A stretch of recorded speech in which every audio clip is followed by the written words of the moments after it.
नमस्कार मित्रों, सुप्रभात। आज 25 अगस्त 2018 शनिवार, श्रावण शुक्ला चतुर्दशी।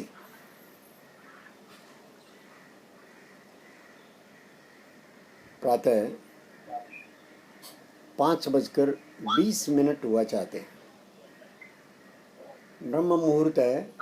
अभी भगवान भुवन भास्कर अपने पूरे वैभव में निकले नहीं हैं। बाहर धुंधल का छट गया है। भोर की रोशनी चमकने लगी है। प्राची में उठती किरणों का प्रभाव मेरे पौधों पर, गमलों पर, पूरी गार्डन में और मेरे भीतर मैं अनुभव करता हूँ। मित्रों, आपके साथ ये शोध यात्रा बहुत आनंद से चल रही है। गत 2 दिनों में किसी संयोग से मेरा संपर्क ऐत्रेय ब्राह्मण और ऐत्रेय उपनिषद के साथ बना। मैंने उसमें कुछ खोजने का प्रयत्न किया।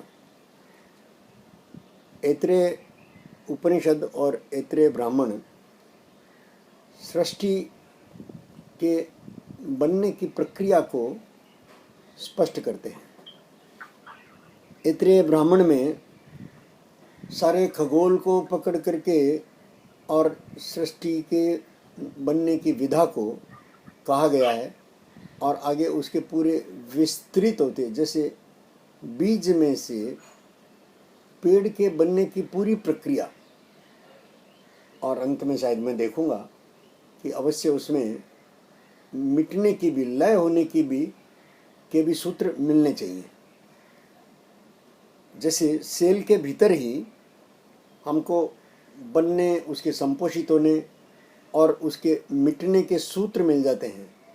सारे के सारे जुड़ जाते हैं मानव के जीने की प्रक्रिया से, चाहे वो चयापचय हो, चाहे रक्त संचार व्यवस्था हो, हड्डी तंत्र हो, और उसी प्रकार मानव से जुड़ी हुई शिक्षा तंत्र के जितने विषय हैं, मैनेजमेंट हो, इंजीनियरिंग हो, फिजिक्स, केमिस्ट्री, बायोलॉजी में मेडिसिन, ये तो सब आ ही जाता है। तो इस प्रकार से ये ऐत्रेय उपनिषद और ऐत्रेय ब्राह्मण भी उन्हीं नियमों को भीतर देखते हुए, और हमारे पौराणिक ग्रंथों में उनका वर्णन है। मैं उसको ऐसा मन किया कि आज आपके साथ उसको थोड़ा प्रक्रिया को बांटूं। मैं अभी शोध में हूँ मित्रों, हर तरफ, क्वांटम में, जेनेटिक्स में, खगोल विज्ञान में आती समस्याओं के साथ और सृष्टि की ज्योमेट्री के साथ।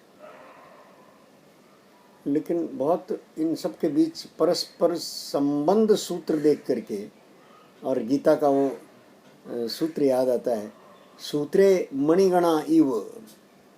हम सब जैसे इस सृष्टि का पूरा कण कण और मणियों की तरह एक ही सूत्र में बंधा हुआ है। खूबसूरती यह है कि वो सूत्र दिखाई नहीं देता, लेकिन वो सूत्र अंतःस्यूत है। वो सूत्र अंदर ही अंदर मौजूद है, दिखता भले ना हो, वो मौजूद है। वही हमारा संबंध दिखाता है, हमारे परस्पर संबंध को। एक जड़ परमाणु से के साथ मेरा जो संबंध है, चैतन्य इकाई का जो संबंध है, वो पूरी विकास प्रक्रिया के दौरान, पूरे जागृति क्रम में उसका सहयोग है मित्रों। और परस्परता में हर वस्तु, हर चीज़ काम की है। मैं कल ईद उल जुहा गया है और मैंने पोस्ट लिखी कि आज करोड़ों बेजुबान निरीह पशुओं को और कत्ल किया जा रहा है। मन में एक वेदना थी। ये वेदना के सूत्र भी सेल में पड़े हैं। हमारे बाहर कहे गए उपनिषदों में या पुराणों में कहे गए सारे के सारे सूत्र, सत्य, अहिंसा, ब्रह्मचर्य, अपरिग्रह, अचौर्य, ये सारे सूत्र हमको सेल में और क्वांटम में मिल जाते हैं, चाबियां मिल जाती हैं, अपने प्रयोजन सहित मिल जाते हैं मित्रों। ये एक अद्भुत मेल। इस क्रम में ये जब मैं ये ऐतरेय उपनिषद और ऐतरेय ब्राह्मण की बात करता था तो कुछ मित्रों से भी संवाद बना। मित्र अग्निव्रत, जिनसे मैं मिला नहीं हूँ, जो भी वर्तमान में जोधपुर में अपनी प्राकृतिक चिकित्सा करा रहे हैं और जिन्होंने ऐतरेय ब्राह्मण पर काफ़ी बड़ा काम किया है, उनसे बात हुई तो उनके लिखे हुए ग्रंथ मेरे पास एक दो दिन में, कलकत्ते के एक मित्र योगेश शास्त्री हैं, वो मेरे पुराने परिचित हैं, वो मेरे पास लेकर आएंगे। उपनिषद की बात करें तो उपनिषद का एक व्याख्या स्वामी सत्यानंद जी की लिखी हुई मेरे पास रखी थी, मैंने उसको देखा। मेरे पास कुछ और भी व्याख्या ग्रंथ पड़े हैं, मैं उनको भी देखूंगा। क्वांटम के भी कुछ मेरे पास पड़ा है, बाकी गूगल बाबा हैं ही सब दे देते हैं। उसमें से सही गलत का निर्धारण तो स्वयं ही करना होता है। जैसे ग्रंथों में सही गलत क्या है, उसका जो कसौटी है, प्रमाण है, वो ज्ञानावस्था की कई मानवीय है। ये जीवन विद्या के प्रणेता बाबा नागराज जी अभी भी कह गए हैं। यही बात प्रकारांतर से ओशो ने और जय कृष्णमूर्ति ने भी कही। यही बात प्रकारांतर से जहाँ जहाँ सच के रास्ते चले लोग हैं, सब ने कही है। वो लोग ज्ञात हों अज्ञात हों, उनका लिखा आज लुप्त पड़ा हो, साधक के सामने थोड़ी आता है, सब नहीं आता मित्रों। साधक की इतनी पात्रता क्षमता भी नहीं है। साधक सहजता से आगे बढ़ता है। मैं कभी थकने की रेंज में नहीं जाता मित्रों।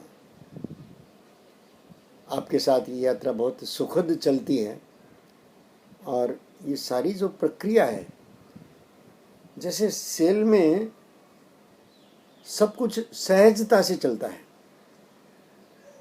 एक सेल को बनने, उसके सारे क्रियाकलापों तक रहने और उसके मिटने, कहीं कोई असहजता या कष्ट नहीं दिखता।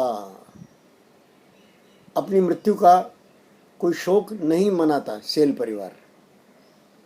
किसी नए सेल के जन्म का उत्सव तो होता है, नए सेल के जन्म का उत्सव तो होता है, लेकिन उस उत्सव के भाव उसके मिटने में भी बने रहते हैं। क्योंकि मिटना और बनना ये एक कड़ी में है। मिटना और बनना एक कड़ी में है। जैसे बनना शुरुआत नहीं है, बीच का एक भाग है, वैसे मिट जाना अंत नहीं है, एक पड़ाव है। और यात्रा सतत चलती है। सेल की भी चलती है, मानव की भी चलती है, चेतना की भी चलती है, देहों की भी चलती है। ये जो देह है पंचभूत से बनी, ये चेतना निकल जाने के बाद और कुछ ही समय में अपने अपने संस्कारों से बंधी, अपने अपने रीति रिवाजों से बंधी और पंचभूत में मिल जाती है, किसी भी तरह से हो। अलग अलग विधियां हैं। हिंदू जलाता है, मुसलमान गाड़ता है। कुछ ऐसे लोग हैं, कुछ ऐसे पंथ हैं जो डेड बॉडी को जंगल में छोड़ देते हैं ताकि जंगली जानवर अपना पेट भर सकें उससे।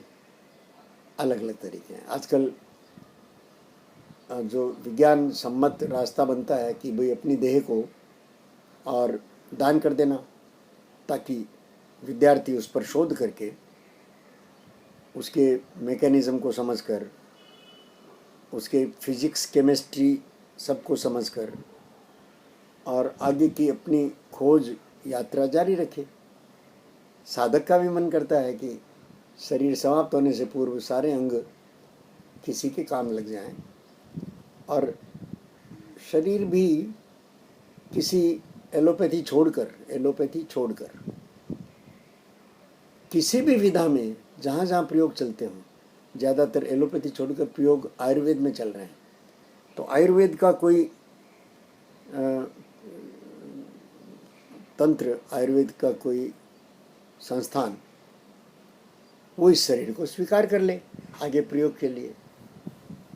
पंचभूत में तो देर सवेर मिलना ही मिलना है, अंतिम प्रणति वही है। तो ये सारा सहजता पूर्वक आपके साथ बांटते हुए साधक बहुत प्रसन्न है। और यही प्रक्रिया रात दिन होते हुए और प्रत्येक घटना में दिखती है। मैं आपके अपने साथ घटी कल रात्रि की एक घटना का जिक्र करता हूँ मित्रों। कल रात में मैं इसी मंदिर में, और जो मेरे दाहिने हाथ पर खिड़की बनी हुई है उस खिड़की पर ही सोने का आनंद लिया मैंने। खिड़की खोल ली, रात को बरसात नहीं आई, खिड़की खोली तो रात 2-2:30 बजे के आसपास हवाएं थोड़ी ठंडी हो गई तो कोई एक जुकाम का बैक्टीरिया वो मुझे छू गया। मैं उस पूरे क्षण को सजग रहा। मैं तुरंत पकड़ गया कि मेरे नाक के इस हिस्से पर मेरी श्लेष्मा के साथ जुड़ गया है ये बैक्टीरिया, और अब मुझे जुकाम पकड़ लिया है। और तुरंत उस बैक्टीरिया का रिप्लिकेशन वो मैं देखता गया। अब मैं था तो रात में नींद में ही, विश्राम में था पूरे, कोई विचार प्रक्रिया मेरी नहीं चल रही थी, न सपना था। लेकिन इस क्षण को पकड़ना मेरे लिए आनंद बन गया। मैं बैक्टीरियाज को पढ़ रहा हूँ भी।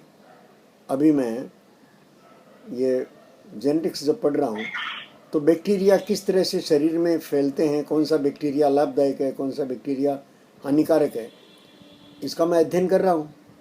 और रात को जब एक बैक्टीरिया ने मुझ पर आक्रमण किया तो मैं अब इस प्रक्रिया में हूँ कि ये मेरा मित्र बैक्टीरिया है कि मेरा दुश्मन बैक्टीरिया है। 2-3 दिन मैं इसको औषधि तो नहीं लूँगा, जुकाम की औषधि नहीं लूँगा, मैं इसके ठीक होने की प्रक्रिया को समझूंगा, क्या चाहता है ये, किस प्रकार ठीक होता है। ये स्वतः बोलते हैं मित्रों। जैसे ऐतरेय ब्राह्मण में जब मैं पढ़ रहा था गूगल पर, तो वो मंत्र स्वयं अपना रहस्य खोल रहे थे और वो जेनेटिक्स के साथ साथ चल रहे थे। ये सारा अद्भुत है।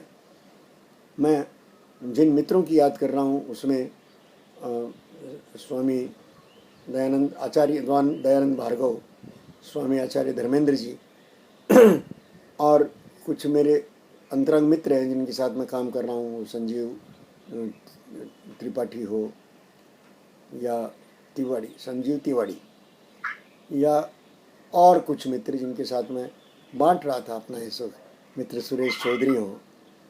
तो ये सारी जो प्रक्रिया है वो आनंद बढ़ाने वाली प्रक्रिया है। ये परस्परता मानव को इसी अर्थ में आवश्यक है। अपने बेटे के साथ बांट रहा था और उसके साथ ही एक नया आयाम खुला कि मैं रोबोटिक्स बनाने की दिशा में थोड़ा आगे बढ़ूं। तो उसके साथ सहमतियां बनी, क्योंकि रोबोटिक्स बनाने के लिए जिन मित्रों की, जिन विशेषज्ञों की सहायता मुझे चाहिएगी, उनका मानधन, एक ऑफिस का स्पेस, ऐसा मिला करके साधन की व्यवस्था मेरे बेटे ने बहुत आराम से उसको स्वीकार किया।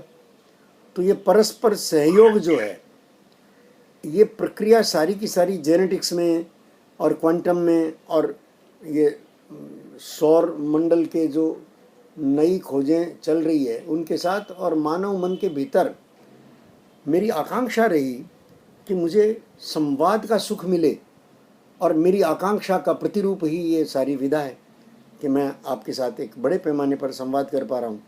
ये संवाद उनके साथ बनेगा जो ये संवाद चाहते हैं, भीड़ में नहीं बनेगा।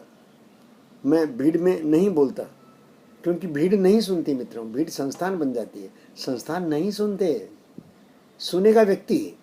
संवेदना व्यक्ति में है, संस्थानों की संवेदना मर गई होती है।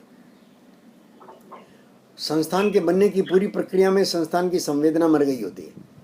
ये हम फिर से जब जेनेटिक्स पर आएंगे इसका विस्तार करेंगे, ऐत्रेय उपनिषद के को केंद्र में रखकर करेंगे, तो हम इस पर और चर्चा करेंगे।